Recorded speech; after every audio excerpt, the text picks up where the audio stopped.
Hi, hello, ladies on the internet. My name is James Murua, and welcome to the James Murua Literary Livestream. I'm not very imaginative. I should have given it a cooler name, but that's what we have. We're going with. Welcome to the live stream today. Our guests are Jama Musse Jama and Stefanie Hirsbrunner.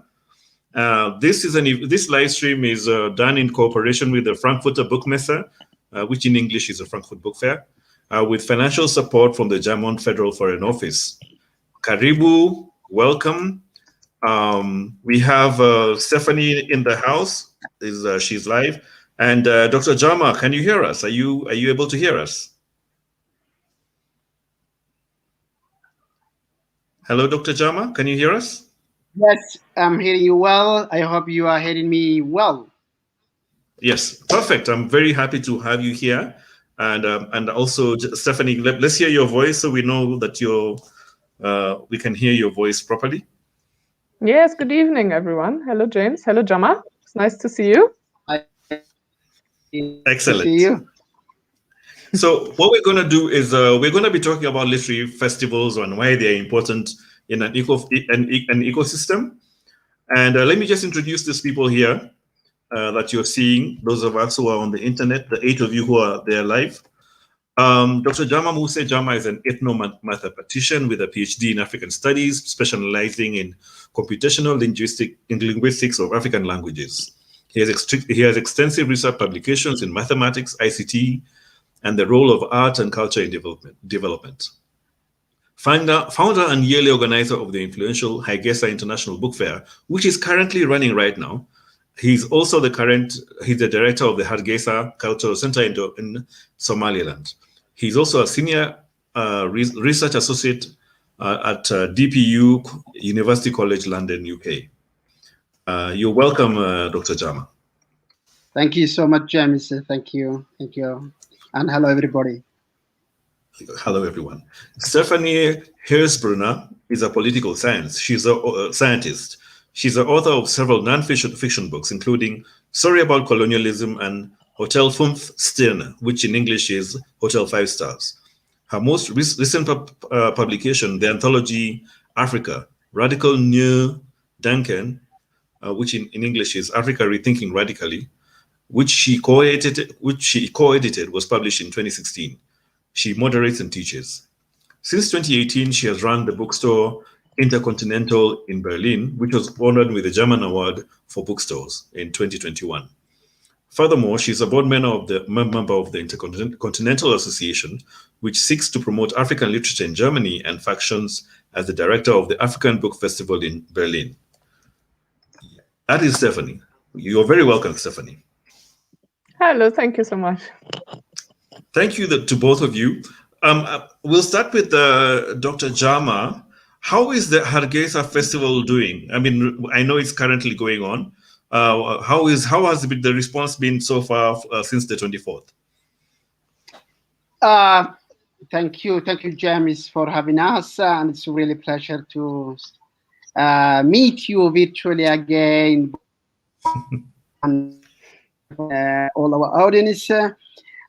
Yes, it's going on. If you probably heard in background outside of my room, there is a wonderful film presentation where we had a screening of a young filmmaker who just finished a cartoon film for children, which is really fantastic work that he has done. So the book fair is will be in, and as you know, the Hargeisa International Book Fair, you visited, so you know well. It's more than just a book. The book is in the middle of our work, but we celebrate many different forms of art, mainly for the young people. So today it was the film day where we had, actually this year we had also film making training. So it was a celebration of the young artists who developed and produced films for the last year that they were working. And because of the COVID-19 actually affected the festival, strangely enough, it worked in the opposite here because of we skip it. We became virtual book fair last year, and this year was as we were doing 2 book fairs together. So overcrowded, young and not anymore young people who are enjoying and reading, and yes, it's going well. So the question I want to ask you as a follow-up to that is, you're the founder of the festival. Why did you start the festival? What do you need a festival for, like that in Hargeisa? Well, it was back 15 years ago, actually, and the story, to make short, I wrote a book in 7. Actually, no. Before that, I was the chair of the Somaliland Forum, which was a diaspora pressure group to promote the Somaliland independence and so on, stuff like that. And for the first time, the Somaliland government jailed a journalist for the first time. So we did sort of a campaign for Article 32, which is Somaliland constitutional article for freedom of expression. And from that work, I wrote a book called Gobernima Bilash Maha in Somali, which means freedom is not free. The whole idea in 2007 for me coming back from Italy and the UK to Somaliland was to present that book in Somaliland. That book that when we in Europe, I wrote the book in and presenting the own book your book, why not to expand and go beyond? And the reason was coming the fact that Somali people are always labeled as a oral society where the reading and writing culture is quite absent. And I was thinking, yes, that may be true, but there were no books circulating. There was lack of the raw material for the young people. There was no books written in Somali to read, available in Somaliland. So the original idea of the book fair, it was just present your book or collect the books together and talk about a book fair, was that was the initial quite accidental reason. But immediately what we have done is that the place where we use it to present the book is we built a Somali hut, which means talking about Somali culture, Somali art, Somali tradition, Somali and stuff like that. And it was immediately sort of quite attraction to the people, not only young people, where the book is in the middle of the heart of what we are doing. But let us go beyond the book and talk about the traditional dance, talk about traditional songs for making Somali. So, okay. Hello. Idea, yes, it's the book, but it showed the need. It all immediately showed the need to have a platform where the artist, whether it's a writer, poet, Somali people are really deeply inherited with the Somali poetry, oral poetry. So whether painter, whether poet, whether any form of art, a platform to meet with the audience, and in this case, so that was the need that we felt. The only way to do that was to create such a platform. Just to conclude, we took this kind of a title, Hargeisa International Book Fair, but it has nothing to be international because we were two people coming from the diaspora, coming back, met there. Just we were the internationalists who were coming to the book fair. That title, that really paid off because of if in an extended weekend, 3 days, actually 2.5 days, we collected a couple of hundred of people who visited the hotel that we used at that time. And that was the initial. In 2017, when we were doing the 10th anniversary, over 11,000 people attended the book fair. So from that day where we were two people coming as a diaspora, but calling themselves internationalists, we were coming back to do the book fair, national gathering. So the last time that we did before the COVID, we reached our our score of almost 11,500 people who in 6 full days subscribed, and with over 52 people coming from outside, between publishers, writers, politicians, and it became a place to debate, really beyond the book, where the discussion about the Horn takes place. And to conclude, Somaliland is not a recognized country, so it became also kind of a flagship for Somaliland to say, okay, I'm going to the book fair. You know, ambassadors came to the book fair just to come to Somaliland and avoid we are going to Somaliland, a non-recognized country, and they say we are going to the book fair. Wow, that's a fascinating story. I love it because I've been to the fair, but I want to bring in Stefanie right now. Stefanie, you're doing the African Book Fair in Berlin. What was the idea? What was the idea of forming this festival and starting? Yeah, thank you first of all for having me, James. And Jama, it's so inspiring to hear your story. It's so impressive what you're doing there. And little festivals and newcomers like us in Berlin, we're really looking up to what you have achieved in the last 15 years. It's impressive. It is many things that you have just said I can relate to, but in a very different context maybe. When you're asking me, James, why we started our festival, we started it in 2018, but of course the story goes a little bit further beyond that, and it also is a personal story, I think, just like Jama also explained. So my partner and I, we run the bookstore together, and we also founded the festival together as a platform for African literature and also African perspectives. Because when Jama said the African continent is a bit related, for example, to the idea of oral tradition, that also reflects a lot, I think, in what German readers think still about the continent. It has to do a lot with the lack of translation. So let me just give you a figure. In 2018, we presented more than 100 books from the continent. So the authors that we had as guests brought in their suitcases all the books that they have published. These books are awarded the highest literature awards around the world, and still 8 books were translated into German. So you can see the huge gap that is still there. And I do not blame German readers per se when they say, I am not really familiar with the literature from the continent. Because, you know, if you are not familiar with, say, reading in English or maybe French, or let's not even talk about, say, African languages, Hausa, Swahili, etc., then you basically have a problem accessing this literature. And that's one of the reasons why, for example, we did an event, just because there was curiosity, also because we are interested in the literature, my partner and I. We are both political scientists, as you mentioned already in your introduction. So we come from that angle. We come from politics and the European-African relations.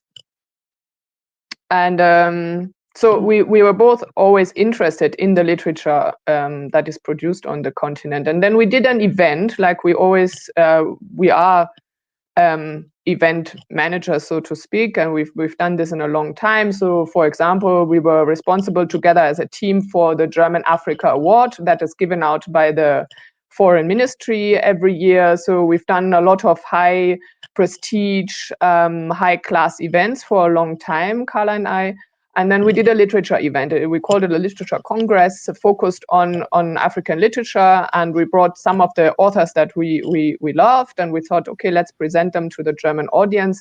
And it had a huge effect. The hall was packed. And that was something that we both found amazing. And we thought, this is something, maybe we should do this annually, you know, and maybe we should do something like that in a bigger sense, because yes, African authors have traveled to Germany before. There's something that is quite famous in Berlin. It's called the International Literature Festival. And of course, it also has authors from Africa or from the diaspora as guests. But the way they were presented, for example, and the way they were paired on stage, I found it always a bit loveless. It wasn't quite what I personally was interested in. And I think the conversations that we put on stage are very, very different with our festival. That is so good. I mean, I'm so happy you've done what you've done. So let's talk a bit about the literary festival and what it is. Jama, what's the difference between a book fair and a literary festival? Because sometimes they are thrown in interchangeably. I mean, I know it's the Hargeisa International Book Fair, but it has a bit of a literary fair. What's the difference?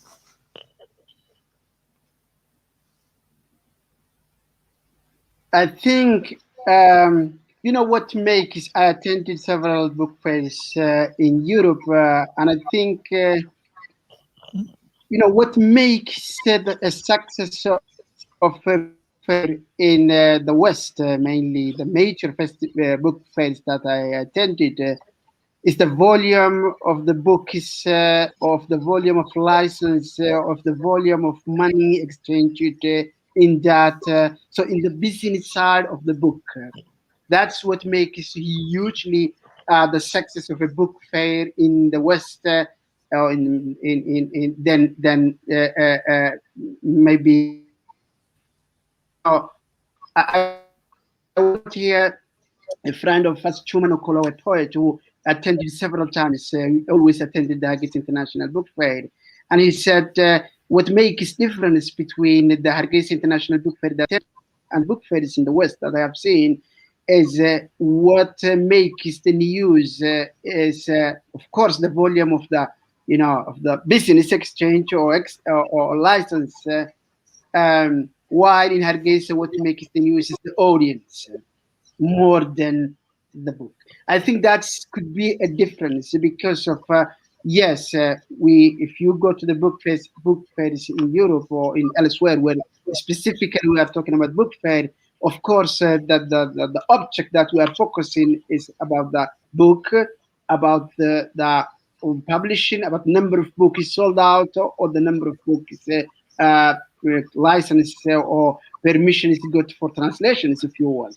While a literary festival is, I think, the essence is the soil of the book more than the physical aspect and the business aspect of the book.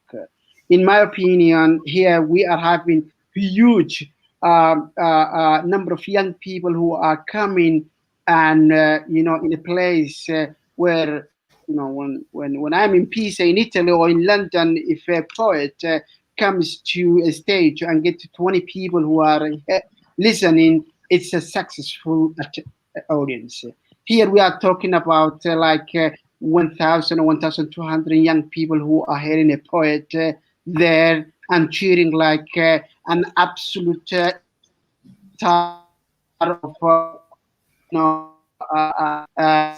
is on the stage where we come from the top. So I think that's what makes difference. The essence when we are talking about the literary festival, or that for me the Hargeisa International Book Fair, what it's about is the soil of the book that we are talking. In the case of the book, while the book fair is the cover, it's the business side, is the volume for me. Thank you so much for that. At least it's clear that the literary festival is the content and the book fair is a business. Thank you so much, Kenenao. Kenenao Pele is one of the curators of the Botswana Gaborone Book Fair. Sorry, Gaborone Book Fair. Thank you so much for joining us. She's just commented, I've visited the bookshop that Stephanie runs in Berlin. Very, very commendable with amazing titles. Yes, I've actually been to your festival, Stephanie. Do you mind telling us about how festivals, what is the use of festivals in Germany? How are they done, and what is their role? So I think book festivals can be very, very different. No? They can differ a lot, and it becomes it's a question of the infrastructure as well. So let me give you an example. We just did the last edition of the African Book Festival 2 weeks ago, and it was quite a challenge. Of course, like I don't even know how you are dealing with these numbers of guests that you have, Jama, but for us it was already quite a journey to pull this off this year. And one of the decisions that we made is we changed venue. So the book festival that the two of you visited was still in the center of town, and that was an explicit choice that we made, because Berlin, the way it functions, and I think you should always know your audience and you should always know the place where you run your festival. So for us, it was a very important choice to go to the center of Berlin, because Berlin used to be divided, and we know our audience, they will not travel from the south, for example, to the other side of town to attend maybe a reading, right? But our idea, of course, is to have as many people in the audience as possible from all the different districts in town. So we made it a point that for all of them, it's basically easy to reach. At the same time, it's a safe venue for all the guests that we have. And that was one of the decisions that we made. So that's why we went to that last venue that the both of you know. This year it was different. We had to go open air. That was also a decision that we wanted. We wanted people to be together again and to create a space. As Jama pointed out, we wanted an atmosphere. The festival is a lot about atmosphere. It's not business, it is experience. So we play music, we do crossover also in genres, for example. It is not only storytelling, say, as a classic novel, but there can be visual storytelling, for example. There can be different art forms also around literature per se. So this year, the festival was curated by Kalaf Ipalanga, who is known for being one of the most successful musicians in Angola before he now published his novel, which is coming out with Faber and Faber. So he's known as a musician first and then now as a writer. So of course he brings in a different program and he creates a different atmosphere at the festival. So I wouldn't say that, for example, our festival can be compared to other festivals. It has a lot to do with the venue. It has a lot to do with who creates the program, what is the program all about. And for us, as you know, we make it a point to give this curation every year to someone else. So everyone else brings in their own networks, their own experience. Tsitsi Dangaremba was before Kalaf, for example. She's a filmmaker as well. So of course she comes from a different angle. So yeah, I would say that makes a whole lot of difference. Excellent, excellent. I have been to your festival. Thank you, Kenna. Now you're really giving us our comments. And Dr. Jama, this is somebody you want to invite, man. She really wants to come to your festival. She is officially invited. Unfortunately, not for this session, but definitely for next year. So, I mean, the thing that we all know is that the festival is important. You talked about, it's a way for the community to come together. It's a way for your country to gain international recognition. One of the things that people always want to know about is where does the money for these kind of things come from? Where do you get money to do a festival like this? Well, I think that's a 1 million question, because of every time changes, and if year changes, and if year you don't know where you get the money, but you get, because of the festival is going for 40 years. So far it's working. We are an community institution, basically, because of we are not linked to the government, and we are not funded by the government of Somaliland. So it's a kind of during the year. One is to decide the theme of the year. I think it's intellectually challenging every year to come up with a theme that has also connection with the previous themes. So that's the creative side of the work. Probably my major work when it comes to the input as putting together the festival. The second job is to get money for it. And every year we don't have a long-term budget. We don't have long-term projects that are running. So every year doing proposals, inviting people to join, and most establishing the Hargeisa Cultural Center, which is a kind of a continuation of the success of the Hargeisa International Book Fair, when we realized that 6 days was not enough for this country. And I will come back on that. But from that day, of course, funded at some point by the EU for a project, and that was a bit relaxed for 3 years. Where 10% of the festival was also coming from that project, and then, friends, people who really believe in what we wanted, what we were planning to do, and continuously supported, including the Somaliland business people who, whether they give in kind, including people who donate tickets for your guests. In the money comes because of people believe in what you are doing. That worked for us for 14 years. But to be honest, I don't know where I'm getting the money. I would love to invite all of you, but still I don't have the money to invite for you. And I will work on that in a way that by February in 2022, I have that money for you guys. So that's how it comes. Every year. Okay, I mean, I love that. Stefanie, show me the money. How do you get the money? Because that's a question everybody wants to know. Like, we're doing these amazing, important events. Where do you get the money for them? I'm very grateful, actually, that Germany has an infrastructure. It is still underfunded, but it is at least something that we can access. So it's a puzzle, basically. Every year you have to plan ahead, basically 2 years. So my head is already at the festival 2023, so it's not like I'm not playing. So yeah, I know exactly how tough it is to get that money together. And I think the challenge is also, it depends a bit on what region we focus on. So say the first festival focused on Nigeria, the second then focused on Zimbabwe, and then the last one focused on Lusophone literature. So I thought, lucky me, financially, lots of Lusophone writers are based in Lisbon. Yeah? So the costs of traveling, I tried to keep them very small. COVID had a different plan for us.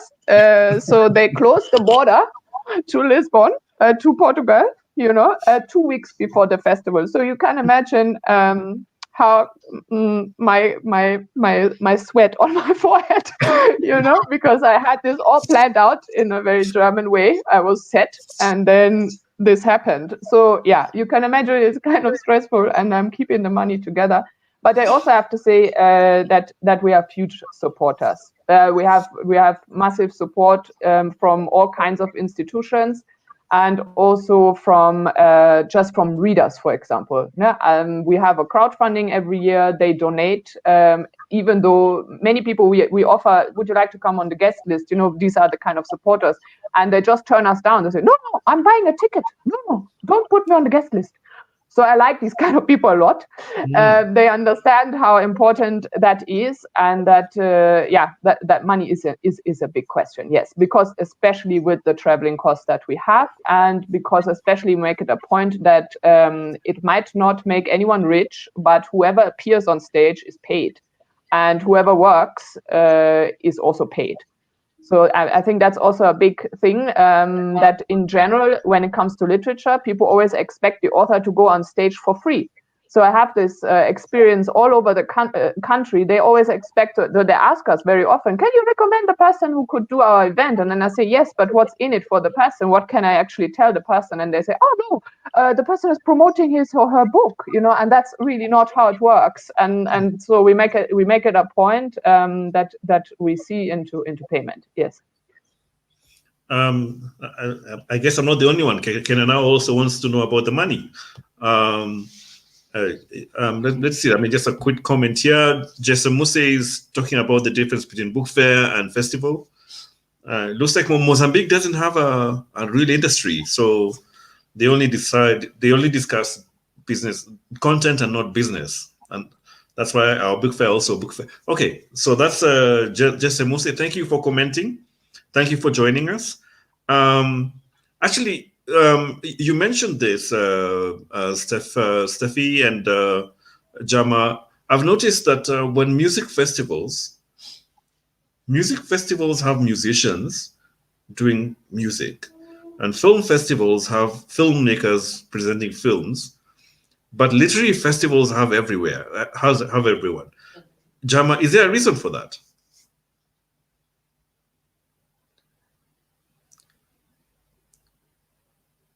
Dr. Jama, I mean, you have everybody. You have. I missed you last 30 seconds. If you can repeat the question.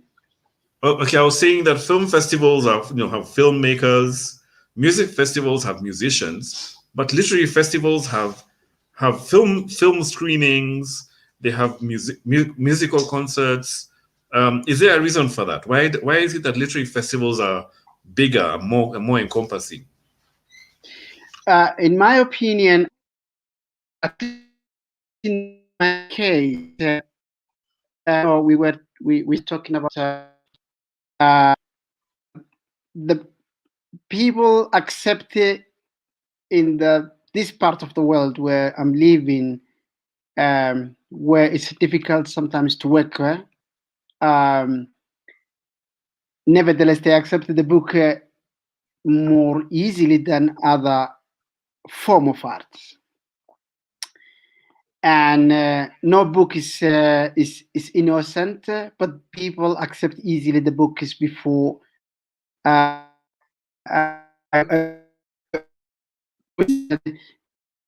book is they read much later and then upsell later, but not immediately because they don't start reading the book. In my opinion, I'm going back to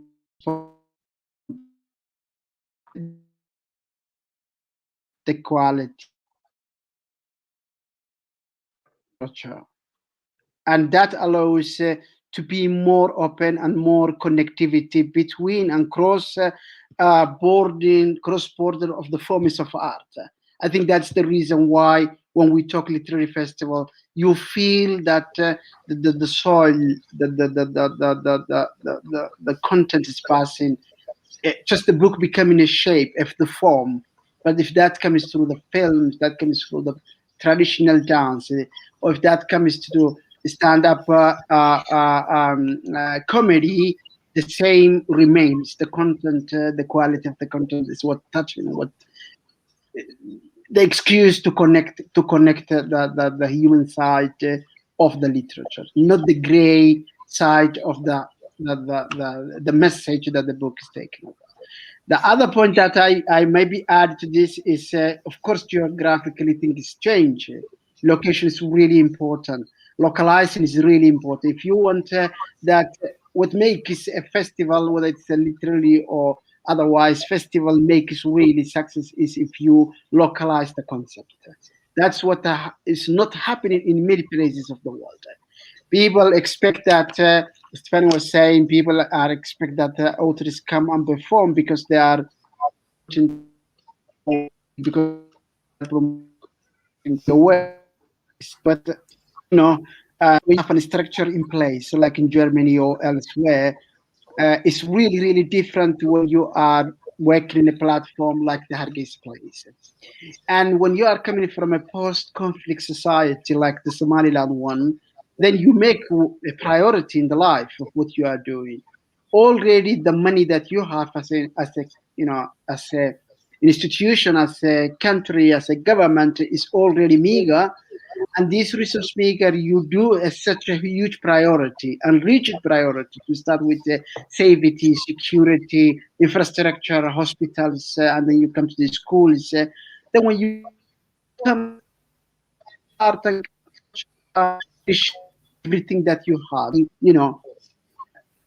hear me, guys? Are you following me? Give me the sign, please, if you are following. Hello?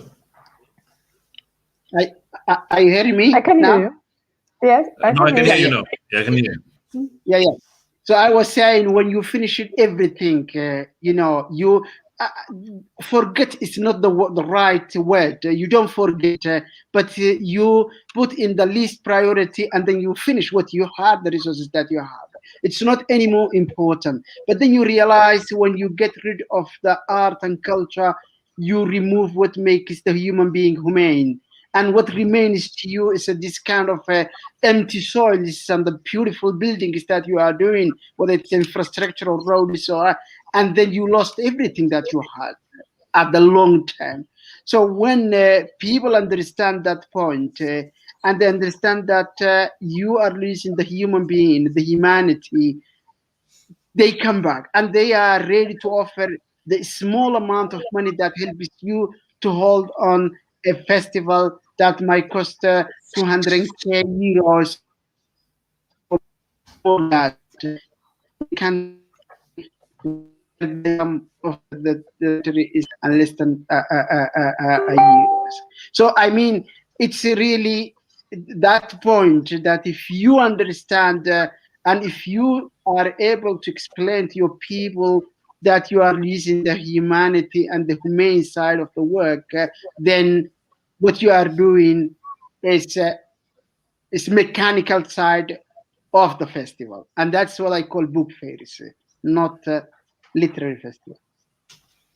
Thank you, Stefanie. How you already told me that why you've chosen the route of why you've had a filmmaker, then you had a musician. You're only 3 years old.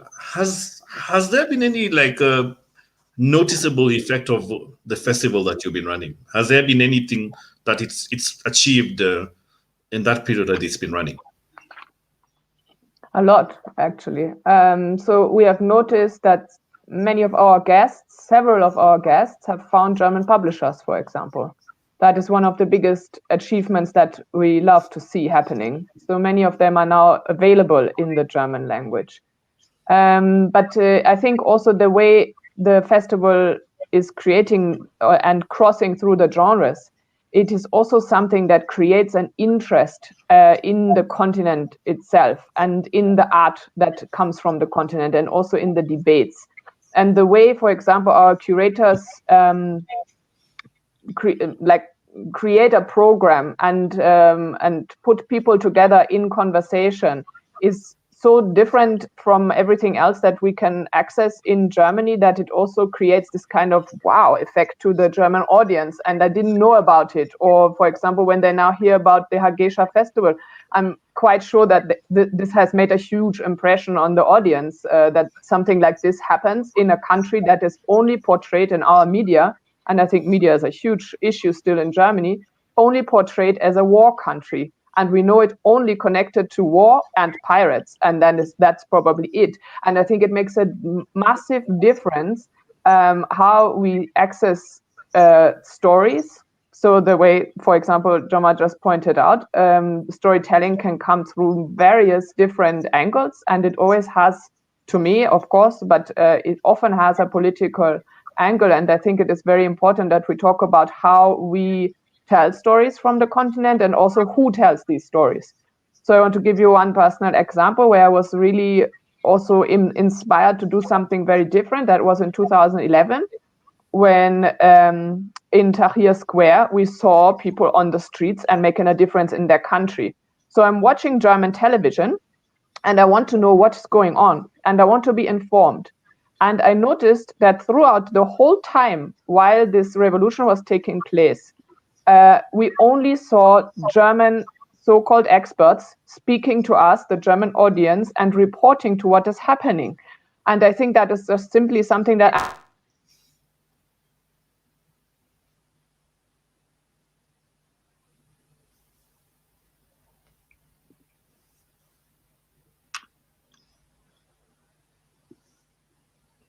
Okay, I'm not hearing. Looks like we can't hear Stefanie. She'll come back just now. What I'll do is, Jama, I'll ask you a different type of a question. You've been in the industry for 15 years. The Hargeisa Festival has been around for 15 years. And I just wanted to know, how has the festival scene been on the continent compared to when you started in 2007 and now? How has there been growth? What are the changes been like? How has it been the difference? Definitely, as I said, not only because of the people who attended, from 200 people, a couple of hundred people attended to over 11,000 people who attended. Sorry. 2 days. Welcome back. Weekend. Of a weekend to full 6 days. Welcome back, Stefanie. Thank you, Jama. 6 days, 6 full days, different form of art has been presented in the mean. It grew both locally and internationally. Locally because of we organize creative writing courses before the festival. We organized this year filmmaking workshops. We created and did for young people, 160 young people, how to make traditional material stuff. So there is an entire thing that happened before the book fair. Since the idea of the book fair was also to promote the reading and writing culture, we made also in the years of library, where we, before the book fair, we traveled between the cities, villages actually, going with a caravan of 500 books put in cars and traveling with the young people, going to one village to another and staying with them at night, for example. And sometimes from one village to other, a camel is full of books that are going to one city to another, just to make the campaign for reading and writing culture. So the festival grew up within the Somaliland, young and not anymore young people, to promote public libraries and reading cultures, establishing reading clubs and so on. But also from the international side, because of if, as I said, we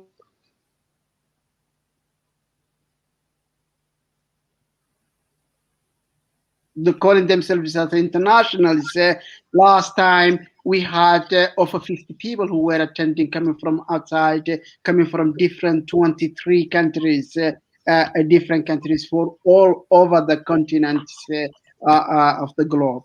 So the number of people, I'm talking only the foreigners, non-Somalis, neither from Ethiopia, Somaliland, Somalia, but just coming from outside of the Horn of Africa, the people I'm counting. They became local people who are coming from Kenya, Ethiopia, and Somalia. Really quite comes to the Asia. But the people I'm counting are people who are coming from in Western Africa, or in Europe, or in Australia, or in the North. So but just to conclude, it grew up also because of Somaliland is not a recognized country, and this is really fundamental thing. Because of you invite people, this is how it works. Sometime immediately next week we will talk about the theme of the year next year. So we decide the theme of the year. When it's decided the theme of the year, we spread the words and then we invite people. One of the most challenges is when you invite new people, they will say, well, you're coming to Somaliland, and the first question is, where is Somaliland? So you have to explain, where is Somaliland? And then they will feel, oh, I'm going there. Should I be careful with Al-Shabaab? Should I be killed? Or so you have to explain, no, it's a peaceful country. It's a beautiful country. There's a beautiful people that you will find. So you have to persuade these people to accept it, to come. And then they will have huge difficulties in their country because of the foreign affairs of Germany would say there is no Somaliland, so you are going to Somalia, so you should be afraid. You are, things that have to be, but you have to deal all those bureaucracy that is because of Somaliland is not recognized. So, but that is paid off when the people come here, and James had this experience. Then they say, wow, this is not the place where I was expecting to come. And then that message goes back to Kenya or Germany, in this case, my friend is connected here, and that message. There's a there are people, problem is that the Western media, of course, accepted Somali people for the whole problem is that unfortunately what's happening from the piracy to Al-Shabaab to destruction of all what was happening. But when they come here, our guests, they become ambassadors going back to their country saying, no, that's not all about. There is another phase, the Somali people, where there is a good thing happening. Young people who are having, happiness and reading books. So that's the difficult side of the Hargeisa Book Fair, which becomes quite. I don't say the foreign affairs of Somaliland as a ministry, but quite as a unrecognized leadership role that the people is for Somalia. Dr. Jama, I have to say that you guys have been doing an amazing job. I mean, I'm now the biggest advocate of Somaliland since I came from that part of the world. And anybody who goes to Hargeisa Festival will be a supporter of the concept. Stefanie, I want you to finish your thought. You've been talking about, since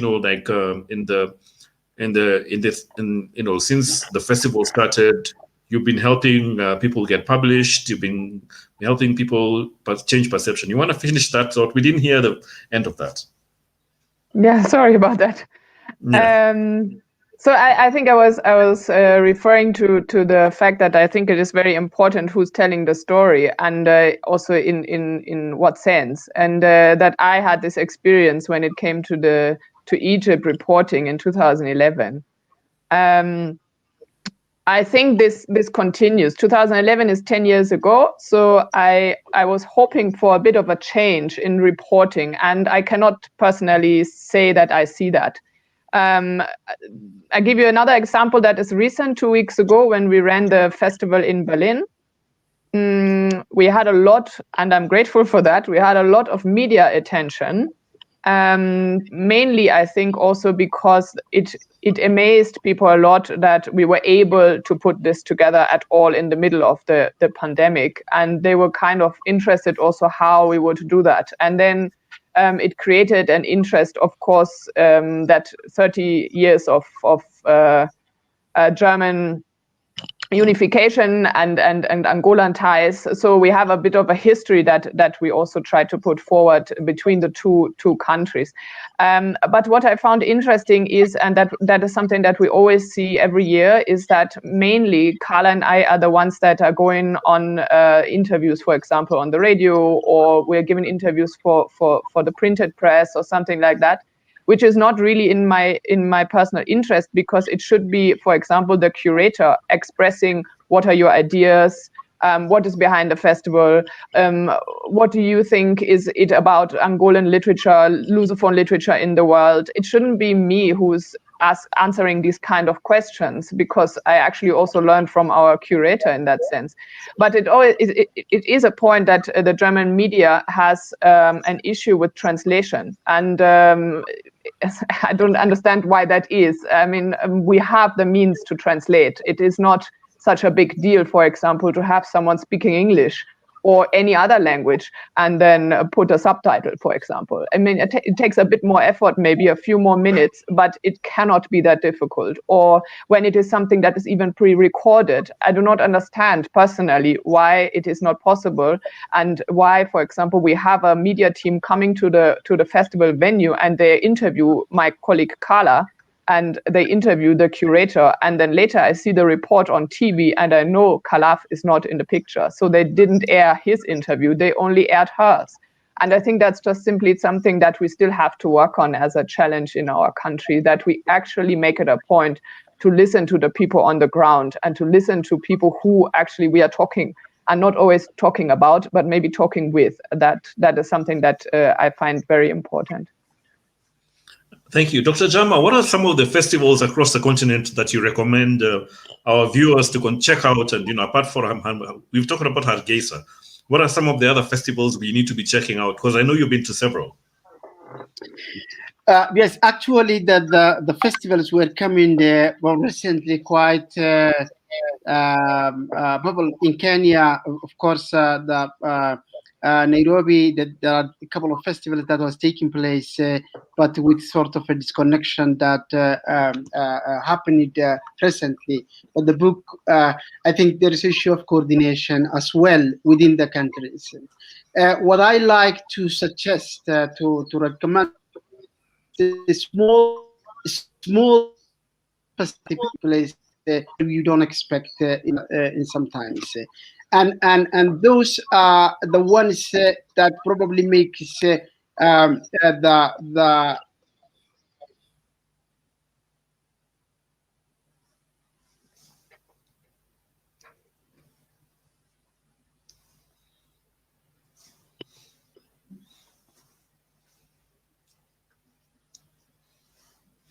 I seem to have lost Dr. Jama. We can't hear him. As we wait for him to get his connection, when he comes in, I'll just let him on. Thank you, Lee, for joining us. Very important, formative session. Now you've known the difference between a book fair and a festival. I wanted to know something that I noticed about the festival in African Book Festival, and it's something I noticed about many festivals. What is this headliner thing? Why is it so important? Is this something why is this person an important person to a festival? Could you repeat the question? Why is important? Who is a headliner and why are they important? This is something I noticed.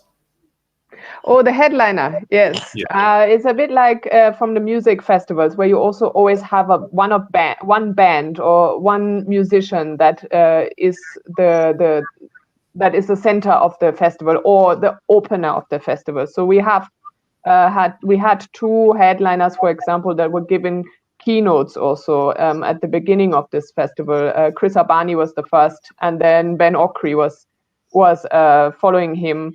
And then this year we had Agualusa, but unfortunately because of the travel restrictions, he couldn't make it in the end. But I'm thinking the point of the headliner is the curator chooses someone he or she looks up to and made a difference in the literature that the curator wants to present. And then at the same time, it is a well-established person. And again, still for the German audience, not often familiar with the person or the work of the person, but the person has definitely had an impact. And I think that is quite important to have someone who's that well established and can kind of lead the festival into a discussion. Okay, so you've had Ben Okri, you've had, you're supposed to have had Agualusa. I mean, now that Jama is not coming, maybe, are you considering 2023 for Somaliland, or would you be convinced? So my colleague Carla has already visited Jama's festival, and just like I think you said that, James, that we are all ambassadors now for Somaliland. So she returned just like that. She was an ambassador, and she is still. So actually, it would have been also nice to have her today, but she really definitely got that impression that it's very life-changing also. So yeah, I think she was very much impressed, and definitely we are ambassadors. Okay, so what I'm going to do is I'm just going to wrap up now, because we're almost at the hour, and we want to say thank you for your time. Oh, we have a comment here from Leye Adenle. Official difference between a book fair and a book festival. Authors get drunk at a book festival. It's good to know, man. This I did not. So it depends on alcohol. Leye okay. is speaking. Yeah. So Jesse Musse has a question.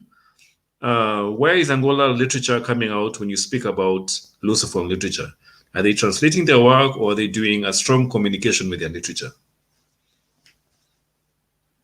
So I think most of the Angolan writers, that's what I learned from the last festival, are publishing in Portuguese. And so the Portuguese language is one of the biggest languages in the world. It does not stop in Portugal or in Angola. It goes to Brazil, Cape Verde, etc., etc. So the literature that is produced in the language has a large impact. Is quite massive. So that answers the question a bit. No, but I think the question is about why, because there are 5 countries in Lusophone Africa. Right. It's like they're interconnected. Angola and Lusophone is almost the same. I think that's the question you're asking, Jesse. So it's a question about why, for example, we chose, when we looked at Lusophone literature, why we chose Angola to work with. Yeah, why is it that Angola seems to be? Yeah, that's the way I've understood it.